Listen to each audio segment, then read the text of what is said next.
দেখা যায় যে এই মেনোপজ হওয়াটাকে অনেক মহিলা বা নারীরা কিন্তু আসলে মেনে নিতে পারে না, এক্ষেত্রে আপনার পরামর্শ কি? ওই যে বললাম জীবনের একটা স্বাভাবিক পর্যায়ে এটা। অ্যাকচুয়ালি মেনোপজটা যখন হয় একজন মহিলা যিনি কর্মজীবী তিনি দেখা যায় যে তার কর্মজীবনের সবচেয়ে শীর্ষে অবস্থান করেন। হ্যাঁ, তার সব দিক থেকে সাকসেসনেসের সে টপে থাকেন, ক্যারিয়ারের শীর্ষে থাকেন। আবার যিনি গৃহিণী তিনিও তার সন্তান বড় হয়ে যায়, সাংসারিক জীবন থেকে অনেকটাই তার পরিত্রাণ মেলে, জীবনটা অনেকটা পরিপূর্ণ। তখন এরকম একটা সময়ে যখন হঠাৎ করে মেনোপজটা হয় তখন ভাবতে শুরু করে যে আমি বুঝি বৃদ্ধ হয়ে গেলাম, আমার সব কিছু শেষ হয়ে গেল, এমন একটা ধারণা হয়ে যায় মহিলাদের মধ্যে। আমি বলবো যে না, অ্যাকচুয়ালি মেনোপজ যে বয়সটাতে হয় এটা যৌবনের শেষও না, আমি বলবো এটা মধ্য যৌবন। সে তার ক্যারিয়ারের এবং লাইফের পিক একটা মোমেন্টে সে আছে।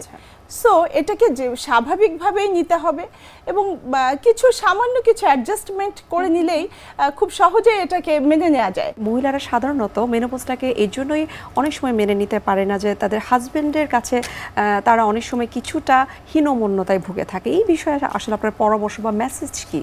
এই সময় কিছু হরমোনাল পরিবর্তন হয়, পরিবর্তন হওয়ার জন্য মেয়েদের কিছু মুড সুইং, ডিপ্রেশন এই ধরনের কিছু বিষয় আসে যেটা খুব স্বাভাবিক। আচ্ছা, অল্প কয়েক বছর এটা থাকে।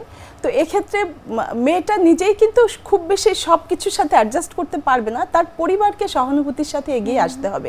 বিশেষ করে হাজব্যান্ডকে বুঝতে হবে যে সে একটা পরিবর্তনশীল অধ্যায়ে আছে, সুতরাং পরিবারের সবাইকে বিশেষ করে হাজব্যান্ডকে তার প্রতি সহানুভূতিশীল হতে হবে। আর লাইফস্টাইল মডিফিকেশন বলা হয় যে কি করবে সে, তার দৈনন্দিন যে রুটিনটা যা ছিল সেটাই একটু সামান্য কিছু পরিবর্তন করা। জীবনটা এতদিন যে ধারায় চলেছিল তার এখন যে ইস্ট্রোজেন নামের যে প্রোটেক্টিভ একটা হরমোন আছে সেই হরমোনটার প্রবাহ কমে গেল। সো তাকে কিছু নিয়ম কানুন মেনে চলতে হবে। যে হরমোনটা আমাদেরকে কার্ডিও প্রোটেক্টিভ হিসেবে বলা হয় এবং কার্ডিওভাস্কুলার ডিজিজ হয় না মেয়েদের, রিপ্রোডাক্টিভ এজে কম হয়, এটা এই ইস্ট্রোজেনের কারণে। সো এই হরমোনটা কমে যাওয়ার কারণে তার কার্ডিয়াক ডিজিজগুলো হওয়ার, হৃদরোগ হওয়ার চান্সটা অনেক বেড়ে যায়।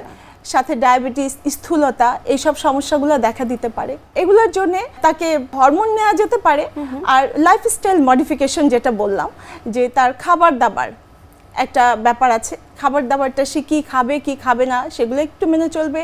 প্রতিদিন সামান্য কিছু এক্সারসাইজ, ফ্রি হ্যান্ড এক্সারসাইজ করতে পারে, হাঁটতে পারে, ভালো হয় খোলা জায়গায় হাঁটলে বা পার্কে হাঁটলে, সেটা যদি সম্ভব না হয় ঘরেই হাঁটতে পারেন। হ্যাঁ, এটা করতে পারেন। তারপরেও যদি যেসব সমস্যাগুলো কিছু হয় যেমন হট ফ্ল্যাশ, অতিরিক্ত মাত্রায় হঠাৎ করে খুব গরম লাগে, কমন একটা সমস্যা যে হঠাৎ করে প্রচণ্ড গরম লাগে, খুব শরীরটা ঘেমে যায় এবং তার খুব উইক লাগতে থাকে, খুব অল্প কিছু সময় এই সমস্যাটা থাকে, তারপরে দেখা যায় যে আবার ঠিক হয়ে যাচ্ছে। এটা কারো কারো ক্ষেত্রে দিনে বেশ কয়েকবার হতে পারে, কারো ক্ষেত্রে কয়েকবার মাত্র হয়, কারো ক্ষেত্রে অনেক তীব্রভাবে আসতে পারে জিনিসটা, আবার কারো ক্ষেত্রে সামান্যই সমস্যা হয়। তো যেটাই হোক, এই সমস্যাগুলোকে ওভারকাম করার জন্য যদি অতিরিক্ত রকম সমস্যা হতে থাকে তখন অবশ্যই একজন বিশেষজ্ঞ চিকিৎসকের পরামর্শ নেওয়া উচিত।